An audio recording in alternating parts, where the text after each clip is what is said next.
लेकर हाजिर हूं देश की राजधानी दिल्ली से, जनता के बीच से, जनता की बात, जनता की आवाज। ये वो खास कार्यक्रम है जहां पर देश की जनता बेधड़क होकर बोलती है, हर मुद्दे पर बेखौफ होकर बोलती है। और आज का मुद्दा एक बार फिर से बहुत ही ज्यादा संवेदनशील है, नीतीश कुमार का बयान।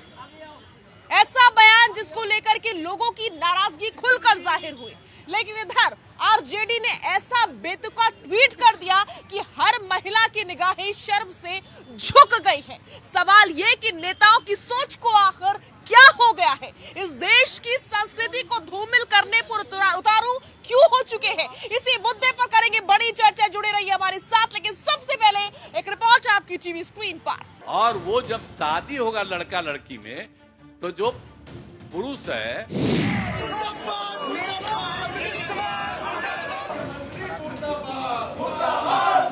नीतीश कुमार जी को अब मुख्यमंत्री रहने का कोई अधिकार नहीं है। इस तरह का बयान दिया, उससे तो पूरा लोग परेशान है, बहुत ही अंदर से परेशानी है। उनके इज्जत को तार तार करने का सरकार काम कर रही है। इससे बड़ा महिलाओं का अपमान क्या हो सकता है। After Chief Minister Nitish Kumarji's comments, I believe a courageous woman needs to step out, declare her candidacy to run for Chief Minister of Bihar. ऐसे मुख्यमंत्री को पद पर रहने का कोई अधिकार नहीं है। नैतिकता के आधार पर उन्हें अपने पद पर से इस्तीफा दे देना चाहिए। महिलाओं का अपमान किया है, नारी शक्ति का अपमान किया है, तो महिला छोड़ेगी नहीं। अब इस्तीफा देने के सिवा और इनके पास कोई चारा नहीं। हमारे साथ जुड़ चुकी है, सभी का बहुत बहुत स्वागत है जनता की आवाज में। और दूसरी तरफ खास मेहमानों का पैनल हमारे साथ मौजूद है। कौन कौन खास मेहमान हमारे साथ मौजूद है, जल्दी से तारुफ करवा देती हूँ।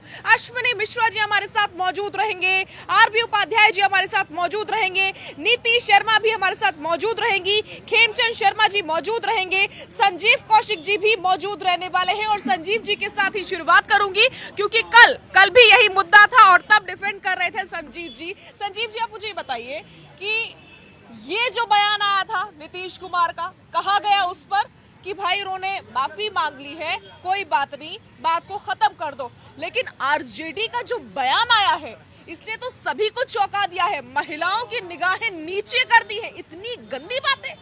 क्योंकि मुझे लगता है कि बयानबाजी पर अंकुश लगाने की जरूरत है। जब आप राजनीति करते हैं तो राजनीति में शुचिता सर्वोपरि होनी चाहिए। आपके भाषाओं में भाषाई मर्यादा होनी चाहिए। यदि आप भाषाई मर्यादा तोड़ते हैं तो लोगों की निगाहें आपके ऊपर पड़ती है और लोग आपके लिए हाथों मचाएंगे ही मचाएंगे। सीधी सी बात है कि नीतीश कुमार ने पिछले 2 दिनों पहले जितना बड़ा एक कदम उठाया था देश के दबे कुचले और दलितों के लिए, मुझे लगता है कि ये 99 नर्वस के शिकार जिस तरह से अमूमन क्रिकेट में लोग हो जाते हैं, उसी तरह से वो शिकार हो गए थे। इतने बेहतरीन पारी के बाद में वो जिस तरह से आउट हुए, क्लीन बोल्ड हुए, मुझे लगता है कि उनको शायद ध्यान देना चाहिए। क्योंकि हम सब जानते हैं कि वयस्क शिक्षा जरूरी है आज के वक्त में, लेकिन यह भी जानते हैं कि जो सेक्स एजुकेशन है उसके बदले में हम एडल्ट फिल्में नहीं दिखाएंगे। उसका भी एक मर्यादा है, मर्यादित रूप है और एक अपनी रूपरेखा होनी चाहिए।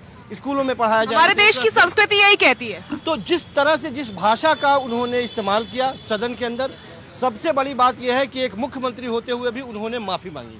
और माफ़ी यह कह के मांगी, पहले भारत के इतिहास में पहली बार कोई मुख्यमंत्री इस तरह से माफ़ी मांगा कि हमने अपने वो शब्दों को वापस लिया, मैं शर्मिंदा हूँ, मुझे माफ़ कर दीजिए। यदि आप लोग मुझसे माफ़ी मंगवा रहे हैं तो मैं शर्मिंदा हूँ और मुझे ये नहीं बोलना चाहिए। ठीक है, आप कह रहे हैं कि उन्होंने माफी मांग ली। इससे पहले भी यही बात कही गई है कि माफी मांग ली, बात को खत्म करो। ऐसा कोई मुख्यमंत्री नहीं है जो अपने ही बयान की निंदा करे और माफी मांगे। आरजेडी को देखिए कितना गंदा बयान, मैं यहाँ पर दोहरा भी नहीं सकती हूँ। महिलाओं के लिए इतने गंदे शब्दों का इस्तेमाल, क्या कोई शब्द नहीं बचे थे, क्या कोई उदाहरण नहीं बचा था?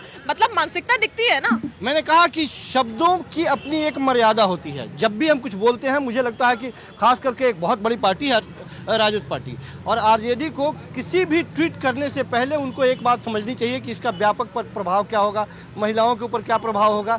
बहुत सारे लोग बड़े उम्मीद के साथ बिहार में परिवर्तन की उम्मीद लगा के रखे हैं, तो इस बात पर उनको ख्याल रखना चाहिए था। मुझे लगता है कि इस बात को खत्म करने के बजाय यदि वो हवा दे रहे हैं तो उनके लिए ये निगेटिव एक पॉइंट। ठीक है, अश्विनी जी के पास जाऊंगी। अश्विनी जी, मुख्यमंत्री और उप मुख्यमंत्री के जरिए इस प्रकार की बातें, इस प्रकार के गंदे ट्वीट और बयान सामने आना क्या जाहिर करता है? बिहार में क्या होगा, युवकों पर, युवाओं पर क्या असर पड़ेगा इसका? जी साजिया जी, विषय गंभीर है सेक्स एजुकेशन पे बात होनी चाहिए, बट भाषा की शालीनता रखना बहुत जरूरी है। अभी हमने देखा एक मूवी आई थी ओ माई गॉड 2, उसमें भी सेक्स एजुकेशन पे ही चर्चा की गई थी और मूवी जनता ने बहुत अप्रिशिएट की, लोगों ने अप्रिशिएट की, अच्छी खासी हिट मूवी रही। तो आप क्या विषय उठाते हैं उससे आज जरूरी है उस विषय को आप कैसे उठाते हैं। जहाँ तक आरजेडी का जो बयान आया है जिसमें उन्होंने जो शब्द इस्तेमाल किए बहुत निंदनीय है और मुझे लगता है कि ये पॉलिटिक्स का बहुत गिरता हुआ स्तर है। इसमें हम सबको ये समझना पड़ेगा कि आप नेता हैं, आप हमारी जनता के रिप्रेजेंटेटिव हैं। अगर आप ऐसी भाषा का इस्तेमाल करेंगे, आप ऐसे शब्दों का इस्तेमाल करेंगे तो आने वाली पीढ़ी आपसे क्या सीख लेगी, कैसे समझेगी, क्या भाषा का इस्तेमाल करेगी। विषय सारे गंभीर हैं, विषय की कोई समस्या नहीं है, बट भाषा पर संयम रखना होगा, ये बहुत जरूरी है और ये देश के नेताओं को इसकी शुरुआत करनी पड़ेगी। चाहे नीतीश कुमार हो, चाहे आरजेडी हो, चाहे मुलायम सिंह यादव हो, चाहे अखिलेश यादव हो, चाहे मैं किसी पार्टी का कोई भी नेता हो, सबके लिए ये बहुत जरूरी है कि अपनी भाषा पे, अपने शब्दों पे का चयन जो है बहुत सही तरीके से करें, तभी ये देश का युवा जो है एक आने वाली मिसाल बन पाएगा, उनको फॉलो कर पाएगा। बड़ी बात आरबी उपाध्याय जी, ये वो देश है जहां पर एक महिला को माता का रूप माना जाता है, उसकी पूजा अर्चना होती है, वहीं कन्या पूजन भी होता है और इसी देश में इतनी गंदी भाषा पॉलिटिशियंस यूज कर रहे हैं महिलाओं के प्रति, लड़कियों के प्रति। मानसिकता क्या है, क्या मानसिकता है इनकी?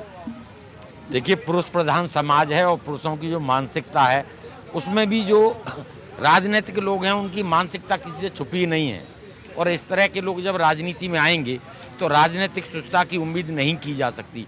शब्दों की, भाषा की अपनी एक मर्यादा होती है, लेकिन जहाँ तक भारतीय संस्कृति की बात है तो आप देखेंगे कि मंदिरों पर बड़े बड़े जो पुराने पुरातत्व के वो हैं वहाँ भी बहुत सारी शिक्षाएं इस बारे में दी जाती हैं, लेकिन शालीनता के साथ। वो कहना कुछ और चाहते थे लेकिन शायद वो शब्द उनके पास नहीं थे जिस तरीके से उन्हें प्रेजेंट कर पाए और उसी का परिणाम है कि उनको ये सब झेलना पड़ा, देखना पड़ा। ठीक है, आप कह रहे हैं कि उनको शायद ख्याल नहीं रहा, उन्होंने इस प्रकार की भाषा कर दी और आरजेडी भी सोई भी थी, आरजेडी ने भी नशे में वो ट्वीट कर दिया है। इतनी गंदी भाषा, 2-2 बार बयान पहले नीतीश कुमार देते हैं, हो हल्ला होता है, चौतरफा उनका विरोध होता है, प्रदर्शन शुरू हो जाते हैं उधर बिहार में और दूसरी तरफ फिर नया ट्वीट आ जाता है। मतलब ये तो ढिठाई है ना कि हम बोलेंगे, तुम चाहे कुछ भी करते रहो। देखिए, राजनीतिक लोग उस चीज का तो परवाह करते नहीं, जब सत्ता में होते हैं तो वो सोचते हैं हम ही सर्वोपरि हैं, कौन हमारा क्या बिगाड़ लेगा, और उसी का परिणाम है कि इस तरह का दुस्साहस, चाहे वो नीतीश कुमार हो या आरजेडी हो, इस तरह की भाषा का जो एक मर्यादा है उसको लांघते हैं और इस तरह की। तो देखिए, एक महिला को जो एक मैसेज जाता है, एक तरफ आप महिला सम्मान की बात करते हैं, महिलाओं के गरिमा की बात करते हैं और दूसरी तरफ देखिए, महिला एक आधी आबादी है और भारतीय संस्कृति में तो देवी का रूप है और अगर देवी को या माँ को, मातृशक्ति को इस तरीके के शब्दों से अगर हम विभूषित करेंगे तो वो जायज भारतीय संस्कृति में नहीं ठहराया जा सकता। भारतीय संस्कृति का अपमान है, मुझे लगता है।